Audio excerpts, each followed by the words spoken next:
Hello, this is Peter Stewart. Thanks very much indeed for spending a couple of minutes of your weekend with me on the Smart Speakers Daily. So today in 2 minutes, looking at an article from martechseries.com about how to develop a custom branded text-to-speech voice for marketing.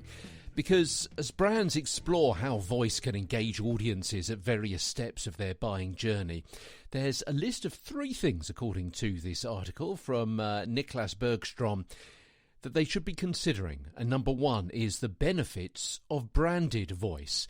So according to Adobe Analytics, 91% of business decision makers said they're already making significant investments in voice. I don't know whether you've seen that on the ground.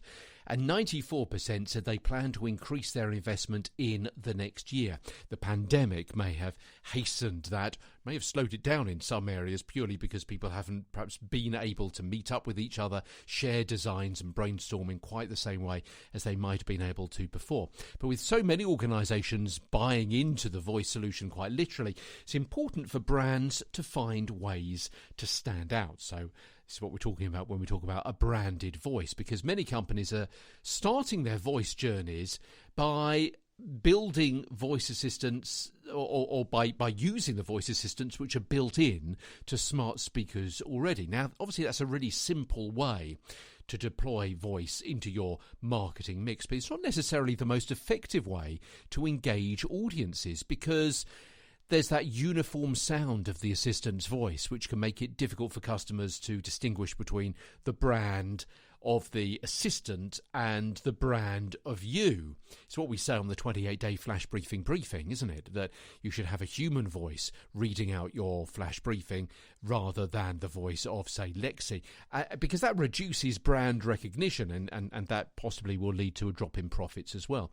Now, just to conclude today, brands can create customized branded voices that allow them to stand out and deliver what would then turn out to be a much more memorable consumer experience. People trust brands that they recognize. So by creating emotional connections across a customer journey through voice, brands stay top of mind, they build that long-lasting relationship with consumers, and of course all that is critical as the digital voice industry expands and people expect to engage with brands across all of their devices. The article from martechseries.com will continue with it tomorrow as the Smart Speakers Daily continues. From London, I'm Peter Stewart. Part of the Briefcast.fm network.